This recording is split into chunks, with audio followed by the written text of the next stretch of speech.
I missed one crucial thing in my book on getting started with consulting, perhaps something non-obvious. Hi, this is Ted Demopoulos. I focus primarily on how, with a little why as well, and that's because most of the questions I get are on how to get clients, how to set pricing, and of course, those are very important questions. I cover these extensively in my book, and they're not rocket science. And for example, without clients, you won't launch your consulting career or grow it successfully. Let's back up a few years. I realized that most of the questions I've been getting over the past couple decades plus weren't on the area I consulted on, weren't on cybersecurity or information security if you prefer. They were on consulting. It's like, you're a consultant? How do you do that? How do you get clients? How do you figure out what to charge people?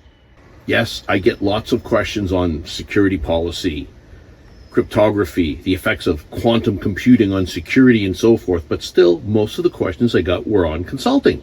Things like, you're a consultant? How do you do that? How do you get clients, right? Lots of hows. And that's why I wrote Getting Started in Infosec Consulting.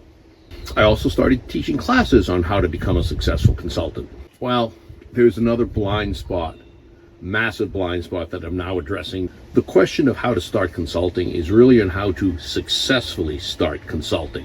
Not merely financially successful, that's a given. If you're not financially successful as a consultant, you'll have to do something else, right? Revert to a life of crime or play the saxophone in the street for donations or something like that. When most people think of successfully starting consulting, they think about making enough money. Maybe more money than they've ever made before. And yeah, consultants can make a lot of money. And money matters, of course, but there's far more to success than just money. There's excitement, there's contentment, there's happiness, and much more. If you hate some aspects of your work, maybe it's the work that you do or the people that you work with or maybe where you do it or some combination, you're not going to be happy and you can't consider yourself to be successful. You might make lots of money, yet be unsuccessful because you're unhappy with some aspect or aspects of what you're doing. So the big question is, how do you start and build a consulting practice that you love? And that is the topic in this missing chapter. And you can download it for free. There's no opt-in or email required. There's a link in the notes. Starting as a consultant isn't hard. Many far less intelligent people than you have certainly done it. That doesn't mean it's not a considerable achievement, because it certainly is.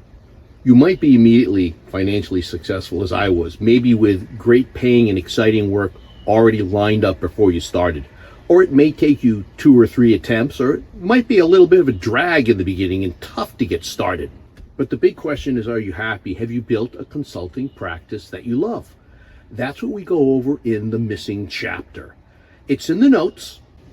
It's in the notes below. Go ahead and download it. Let me know what you think. I always want feedback.